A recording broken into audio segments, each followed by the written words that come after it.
Hello everybody and welcome to episode 3 of the rebuild with Tottenham Hotspur. So we have reached the end of the first season. Now I've only had 3 games in charge. Southampton, Chelsea and Brighton. We will take a look at that result from the Brighton game and the goals from it in a second. But we'll also talk about today players that are going out in the summer or the ones that I want to get rid of.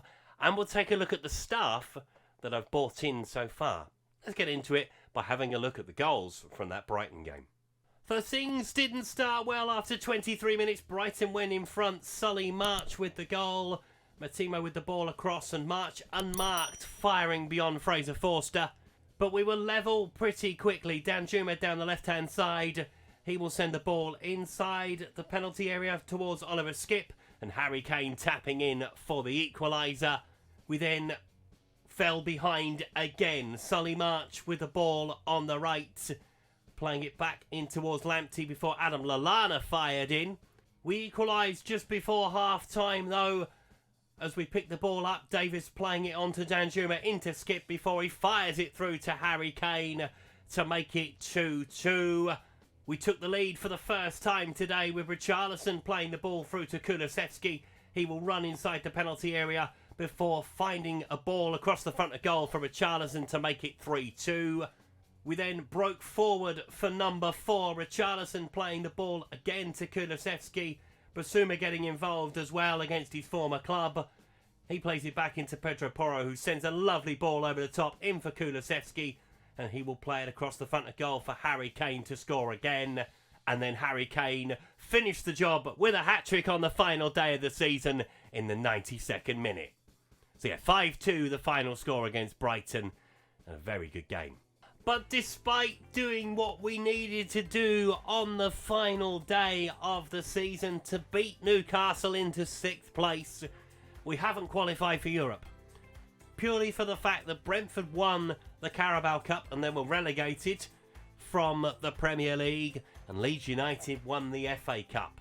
So we are not in European action next season, which could be a blessing, could be a curse. Obviously, a blessing that we haven't got to play as many games, but the curse, obviously, we will not be able to attract the players that we potentially want to because we don't have Champions League or even Europa League football or even Conference League football, which I was hoping to get one of the 3.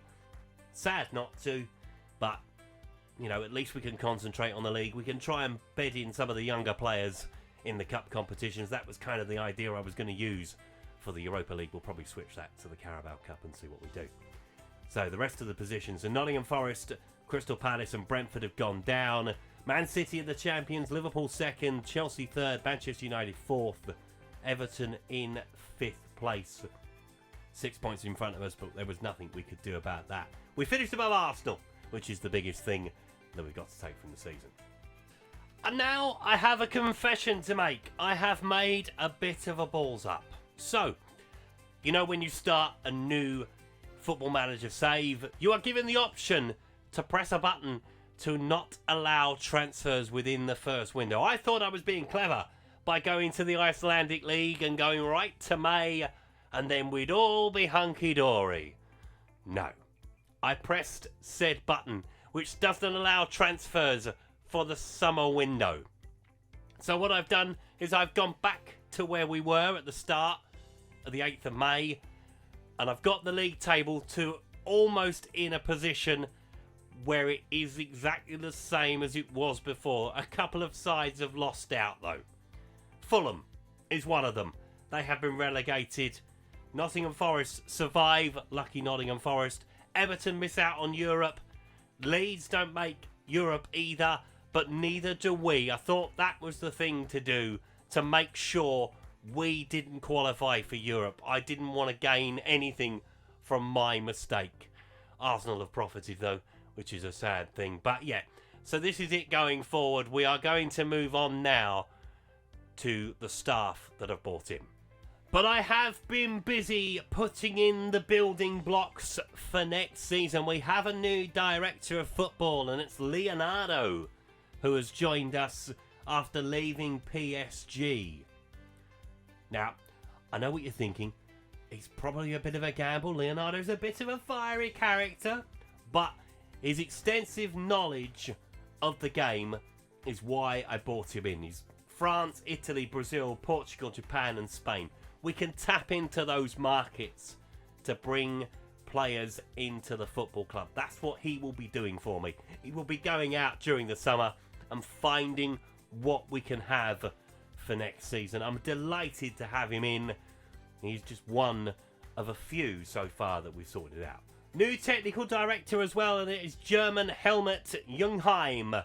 He has joined us after leaving Bayer Leverkusen a couple of years ago as well, to be fair to him. Extensive knowledge of Germany. Obviously, we've got quite a few nations already sorted out with Leonardo. Germany wasn't one of them. So yeah, that's why we brought in the German. We've brought in a couple of coaches as well. David Watson has joined the football club as the new goalkeeping coach, formerly of Southampton, and a former Premier League player himself with Barnsley way back when, and I mean way back when. And the last coach in the door for now, at least, is João Trelio. He's joining us after being out of work for a little while. A coach, a very good coach at that. Working with youngsters in particular, 20. Attacking, technical, tactical and determination are all very good. We have got a few more slots to fill, and they are slowly being filled. So I'm hedging my bets with the chief scout. We'll see what happens there. David Trezeguet and Borjan Kuric are the two nominated for that particular role. We'll see what happens there. New fitness coach coming in from Fenerbahce, and that's Marcio Sapaya. Robbie Keane. I thought I needed a fan's favourite on side as well, so Robbie Keane is joining the coaching staff, and Gary McAllister is potentially going to be my new assistant manager. So that's where we are with the staff. Let's have a look at the players and see what we're going to do in the summer. So welcome to the spreadsheet. So this is what I've sorted out for what we're going to keep, what we're going to sell, what we might loan out, what I'm still umming and ahhing about. So Hugo Lloris, we mentioned it before. He will definitely be on his way in the summer. He has already been put on the transfer list, as has Eric Dyer, as has Davinson Sanchez. We're trying to remould the defence to make it a little bit more solid. Obviously, we've got the quality in Christian Romero. We need to add to that. Clement Longley will go back to Barcelona. But we have got Destiny Ogdoni coming in, which I'm really excited to see what he can do. Sergio Reguilon, I've said before that we're probably going to keep him. Sergio Reguilon, we'll see what happens there. Jed Spence will probably go out on loan again. I mean, we've got Emerson Royale, we've got Pedro Porro. We don't really need him around the football club unless it becomes a case of we need him for the English quota in the Premier League. Joe Rodon will probably... I don't know what to do with him, frankly. I don't know at this point in time. Still umming and ahhing. We might sell him, we might keep him. We'll see what happens. Moving into midfield. Midfield is going to be the place where change happens.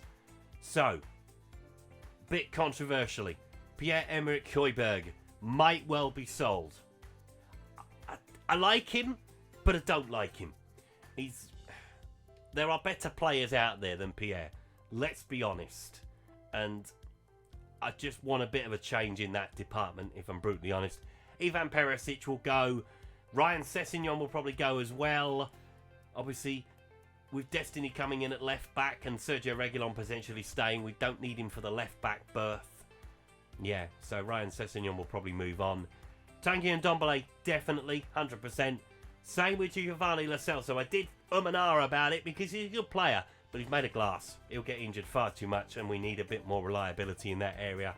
Harry Winks, I'm still on the fence about him. I love him. I love Winksy. I'm so disappointed it hasn't worked out for him at the football club. Yeah, so he's one that I'm umming and ahhing about whether he'll stay or not. Brian Gill, not cut out for the Premier League in my opinion, so he will go. So that'll leave us with just Lucas Moura from the top end of the pitch potentially going. Obviously Dan Juma will return to his parent club. So that's what I'm kind of thinking about for the summer. So now the hard work really does begin. We have the basis of a squad. We now need to just rip it up a little bit. Well, quite a lot in some places to see what we can do. So join me next time where we'll go through the summer transfer window, the outgoings and the incomings. We'll sort out the rest of the staff as well. That's pretty much all done now with the men coming in to help us out. So yeah, exciting times ahead. No European football, sadly, but obviously that means full focus will be on the FA Cup and the Premier League. And potentially the Carabao Cup as well, depending on how far we go. I will see you next time. Thank you so much for watching. Don't forget, if you've enjoyed the content, please leave a like on it. Subscribe to the channel if you haven't done so already. And I'll see you next time.